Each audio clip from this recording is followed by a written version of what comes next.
يا راغبا في كل علم نافع. ينمو العلم ويتقدم بتقنياته ومجالاته، ومعه نطور أدواتنا في تقديم العلم الشرعي. أكاديمية زاد أكاديمية ينبوعها صاف ليروي غلة الظمآن. هذا كتاب الله روح قلوبنا، خير الدروس تعلم القرآن. بشرى لنا زاد أكاديمية للعلم كالأزهار في البستان.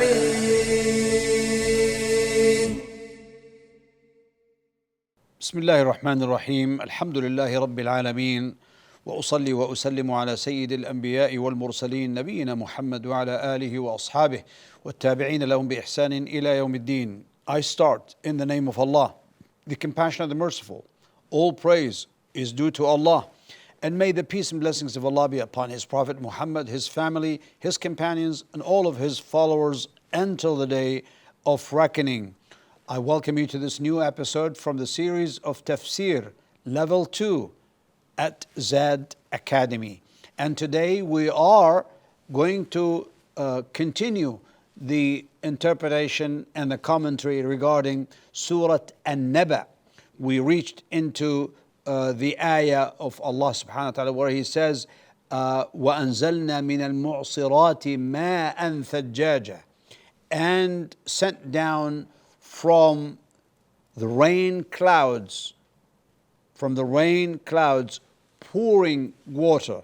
Now, regarding the al-mu'sirat, the word mu'sirat, the translation for that is rain clouds. Well, what are they? Mu'sirat, because it's like they are wringing out, they are squeezed to bring, or they are squeezing water. So that is the meaning of al-mu'sirat. They could be, according to the mufassirin, either the clouds or the wind or the heavens.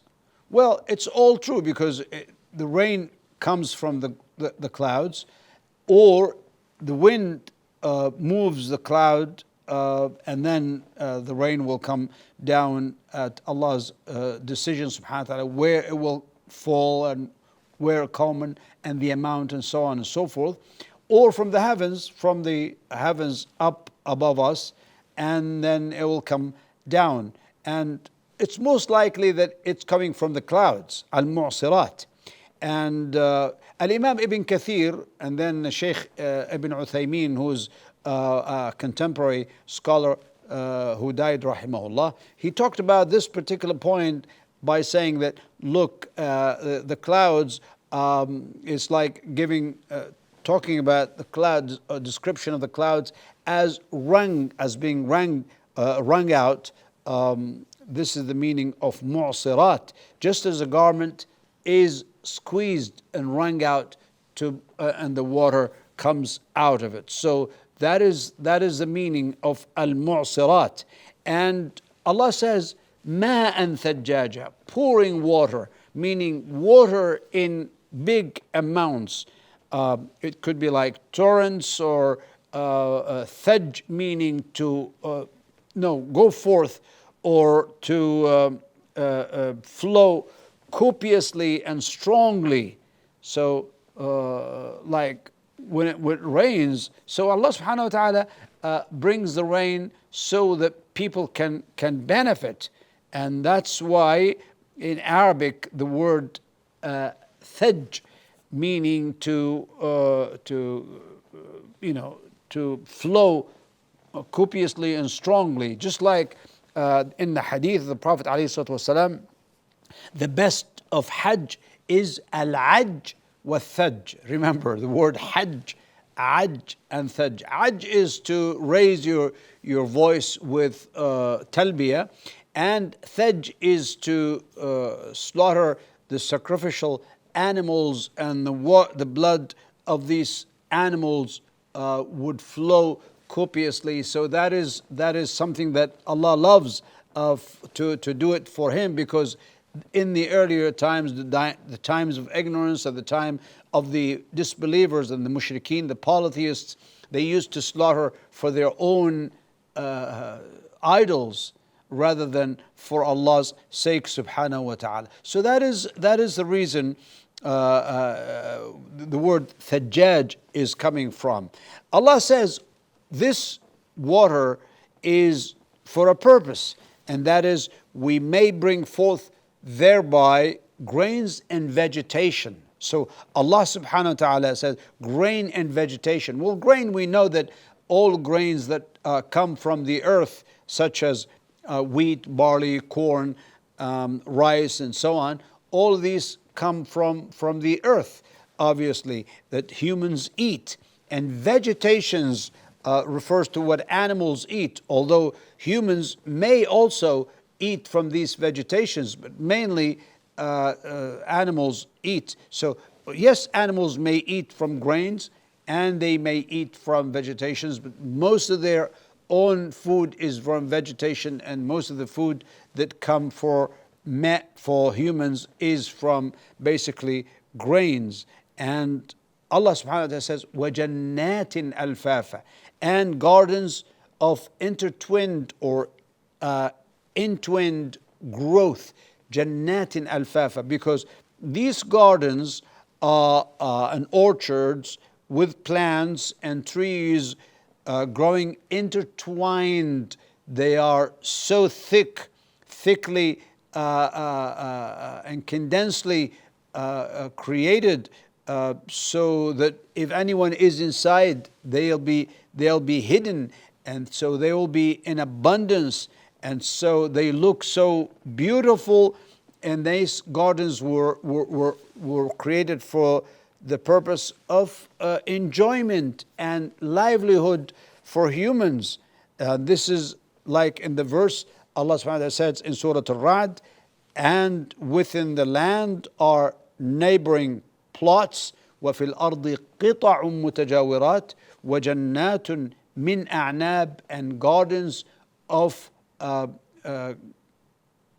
grapevines, وزرع, and crops, ونخيل, and palm trees, صنوان وغير صنوان, until the end of the ayah. So it means the Quran is mentioning this in more than one place regarding the creation of Allah subhanahu wa ta'ala in this. What can we learn from these ayahs?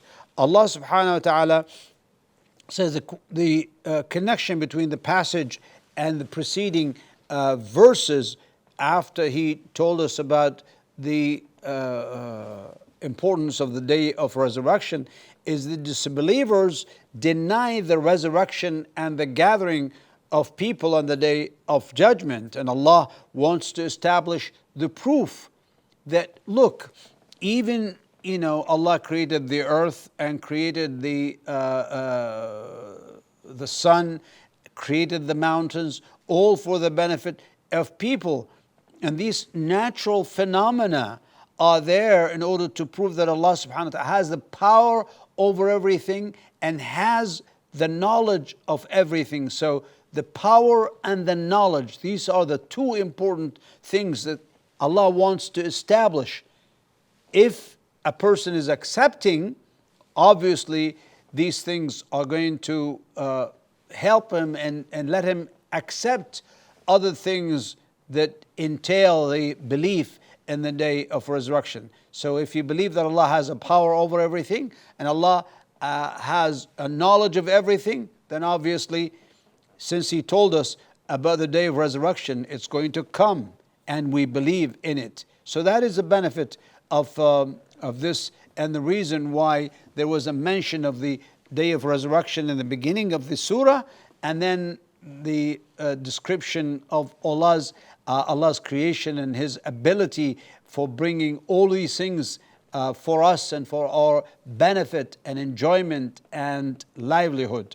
And then secondly, the reason why the evidence for this, the day of resurrection, began with the reference to the creation of the earth.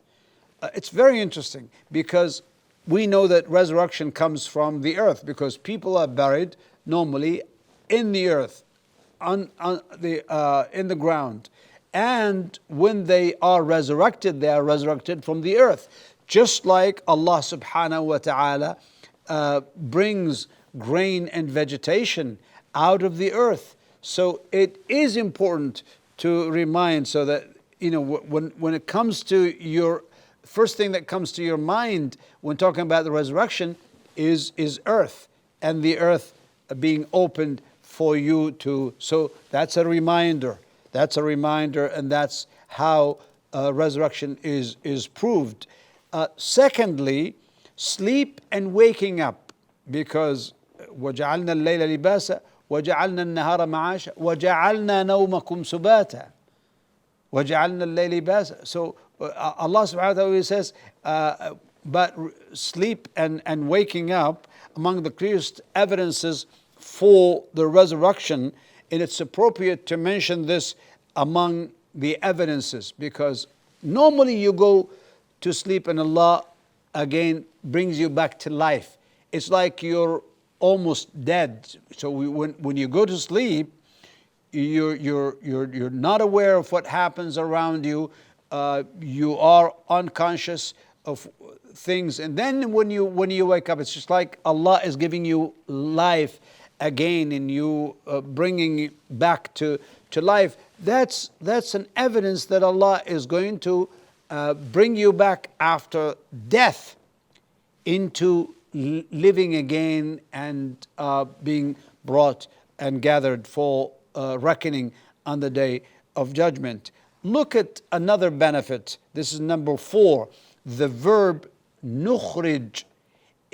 Allah did not say that numbit, nukhrij meaning to bring forth, unlike the word nunbit, which is to cause to grow. Nukhrij is, again, it's coming forth like Allah is bringing you, Allah is bringing from down the earth. That is the word nukhrij. And that's why it's suitable, because again, it's to affirm the idea of resurrection, and it's more appropriate than the verb nunbit. So subhanallah, Allah subhanahu wa ta'ala is giving us all of that.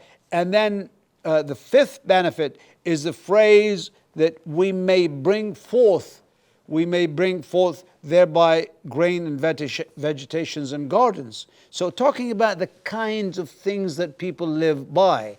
First, the grain, which is the basic food for humans, and then vegetation, which is the basic food for animals, and then gardens, which bring fruits and other things to enjoy, for which is less used by humans. So what is mainly used is grains for humans, and vegetations for animals, and then of course after that the gardens, which is for enjoyment of looking at it, for sitting under its shade, for eating from it, for benefiting from all kinds of things that are found in these grains and vegetations.